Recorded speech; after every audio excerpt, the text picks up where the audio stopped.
সাইদিক মারিছে কেটা জামাত না বিএনপি? আওয়ামী লীগ। তাহলে আওয়ামী লীগ গাড়ি নিছো কে? আমি ওইটি তো কোনো তো আমি লিখকে আমি তো তুমি এই ওয়ার্ডের দায়িত্ব আছো, তুমি আওয়ামী লীগ ছিল না? তোমার আমির আইছিল সেদিন ভোরসাতে, সেদিন তোমার ইউনুস সাহেবের সামনে আমি বাই করে দিন এটা আওয়ামী লীগ। তোমরা ছিল না ওই দিন? তারপরে আজকে গাড়ি কেন নিলে? কথা পরে কও, এদিকে আগে কথা কও। তারপরে তোমার সবার উপস্থিতিতে তোমার সর্বোচ্চ নেতা যে জামাতের আমির ইউনুস সাহেব, তার সামনে তো আমি কইছিলাম যে এটা আওয়ামী লীগ বাই করে দাও, সেদিন বাই করে দিছিল না? তাহলে তার সেই লোকে কেন গাড়ি তুললে আজকে? তোমার কি জামাতের লোকের অভাব? সারা দেশের লোক লাও সাইদি সাহেব মারিছে কি আওয়ামী লীগ মারিছে তো?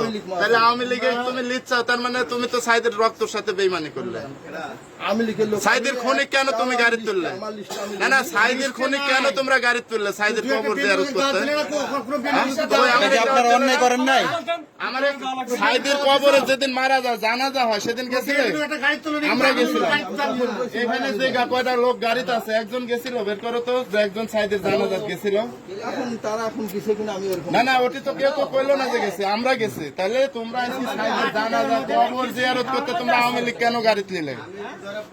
এখন আমির এক ডাকো, এর জবাব আমরা চাই যে আসলে আওয়ামী লীগ কেন গাড়ি নিলে? মুসলিম না এটা আমার জানার আছে। তোমরা আওয়ামী লীগ বাদে সব লোক লাও, কিন্তু আওয়ামী লীগ কেন তোমার গাড়ি সাইদের কবর জিয়ারত করতে? এটি তো আমরা মানবো না। আওয়ামী লীগ আমার এই 17 বছর সৌদি গোয়ার পর্দা ছেড়ে দিছে, ঠিক আছে?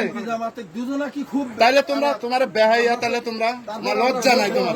আমার অন্যায় করেন নাই এখন? এটা কি আপনাদের অন্যায় হয় নাই? কাকু আপনি সামনে আসেন। এই খালেক সামনে, এদিকে আসেন, সামনে এদিকে আসেন, সামনে। আওয়ামী লীগ কেন গাড়ি তুলেছে? এটা কি আপনারা অন্যায় করেছেন? এটা কি অন্যায় হয়েছে আপনারা যে আওয়ামী লীগ লিখেছেন? আর আওয়ামী লীগ গাড়ি যাবে না? না, সেদিন তো আমি জামাতের ইয়ার সামনে এমপি প্রার্থীর সামনে আমি এটি ক্লিয়ার করে বের করে দিলাম। অন্তত আরেকজন ঢুকলে সমস্যা ছিল না, ওটি জানার বাইরে। আপনারা জামাতের সব লোক লিয়া যাবেন, কিন্তু আওয়ামী লীগ লিয়া যাবেন। অন্যান্য দল নেন, আমার এক দাওয়াত করেন, আমরাও যাবো। সাইদি সাহেব তো সবার জন্য এ দেশের আইডল। সাইদি সাহেব সাইদির কবরে তোমরা আওয়ামী লীগের দোষর নিয়ে কবর জিয়ারত করতেছ, এটা কি তোমার অন্যায় হচ্ছে কিনা তাই? অন্যায় লিচাও কিনা আওয়ামী লীগের? সেলিম কি আওয়ামী লীগ? এই খোয়াজা দিকে আসো, কথা বলো। তাছাড়া আমিরের ডাকো, আমিরের কাছে আমরা এই প্রশ্নগুলি করবো, আমিরের কাছে আমরা এই প্রশ্ন করবো, জবাব দেবো, তারপরে আওয়ামী লীগ বলে তো নামা দেওয়া হয়ে গেছে।